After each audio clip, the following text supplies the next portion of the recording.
Hello everyone! So I'm currently here in Bali, Indonesia. We just arrived kaninang 6 a.m. and now it's already 8:40 in the morning. Anyways, our agenda for today is go for a massage, a little shopping, and a relax lang by the beach. Just gonna show you what I'm wearing today. This top, I got it from Zara. And this skirt, I got it in Phuket, Thailand. And sleepers lang. And my beach bag for today is, I got it from Muji, and hair clips. So guys, come and join me for my 24 hours layover here in Bali, and welcome back to my Layover Diaries. Waiting for my Grab. It's 8 minutes.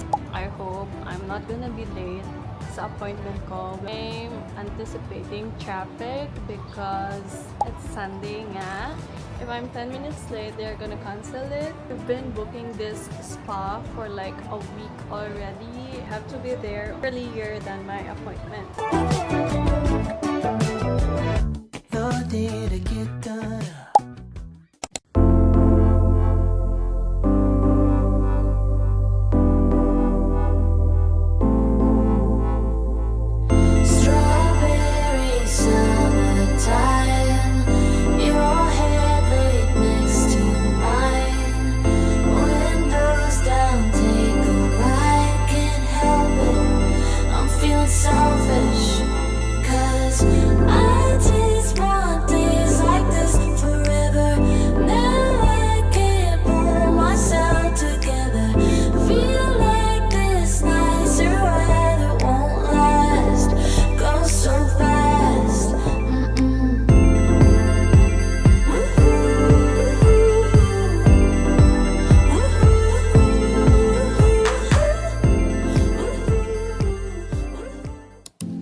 Never met someone like you, felt something like your touch. I wish we would have met sooner.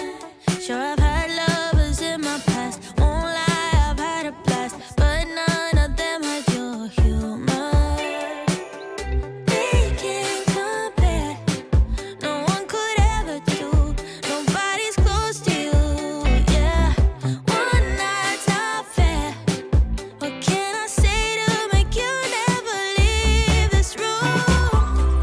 I need you to stay a little longer, I got forever, yeah. I need you to stick around for later, I got forever, yeah. You feel so right.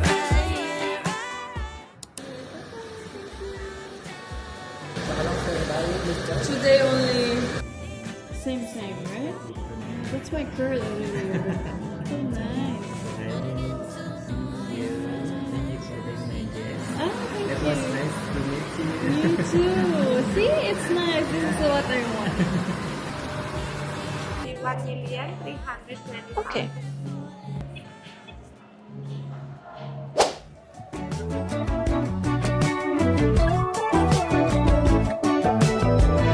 No need to get done up. It's something for the moment that the sun comes up. And I hope you don't mind. I'm about to take up all your time. 'Cause I don't got no.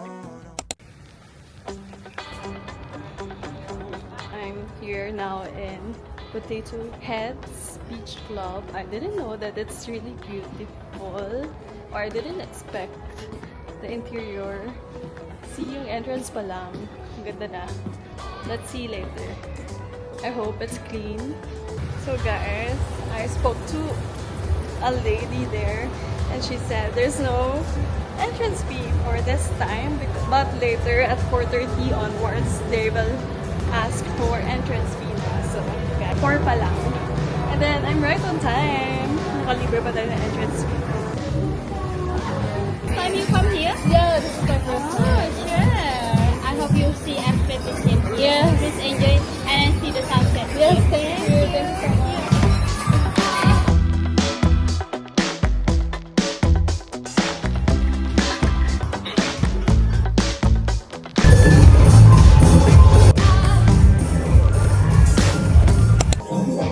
guys, so now I'm currently here in Potato Heads Beach Club. Sorry if maingay, nandito ako sa may bar side, malapit sa may DJ.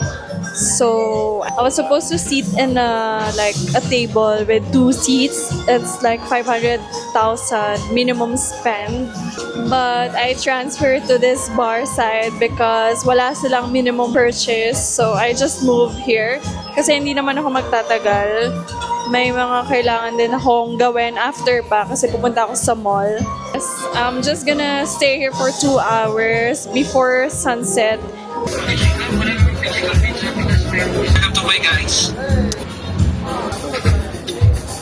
If you need more, you can tell me. Thank you so much.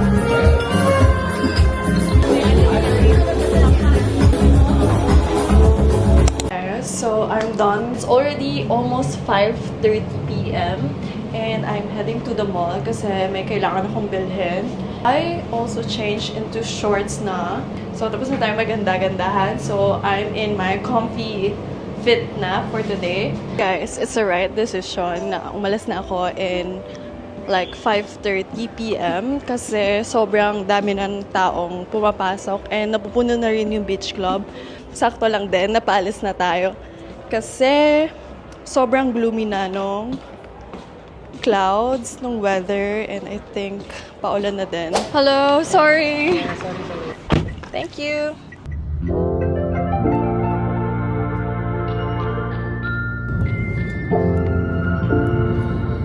Okay guys, we're here in Discovery Mall. Around 10 to 15 minutes away lang from our hotel.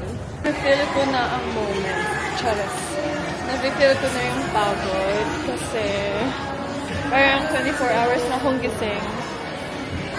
And I really have to go back to the hotel. So guys, I just got back. Ang dami natin pinagdaanan today. Ang dami kong ginawa. From 8:30 a.m. na umalis ako and now it's also 8:30 p.m. na bumalik ako sa hotel namin. My next destination is Bangkok. Anyways, that's it guys. I'm so pagod na. 3 days later.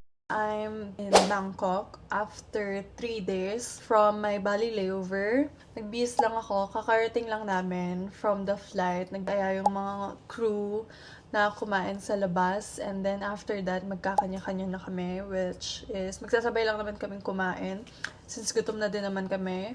Mag-update na lang ako. I think I'm not gonna do a talking vlog for this layover. Ito sa kanya kanina. Sabi ko, Sawadi ka!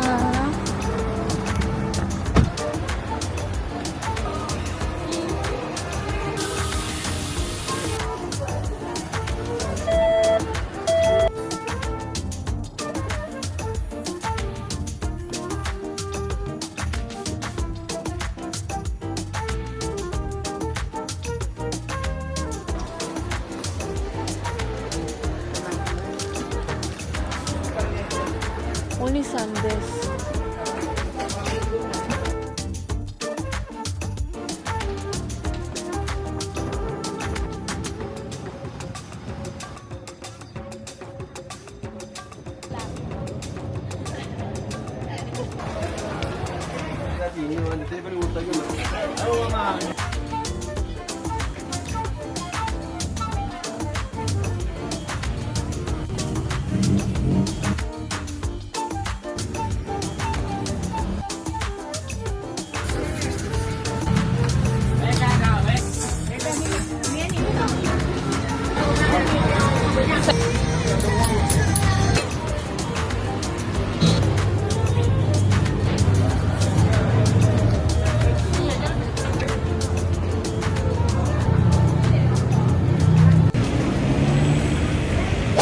Sorry, hindi na ako napag-outro kagabi kasi sobrang pagod na. Right now, I'm ready to go for a flight na. I only have like 20 minutes left before bumaba ako sa lobby.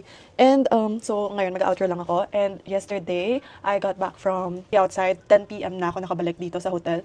Nag-freshen up lang para for the bed and then that's it. So guys, I had to go na. And thank you guys for watching this Layover Diaries. I hope you get something from this vlog and I hope you enjoyed it. Back to Doha now. Bye!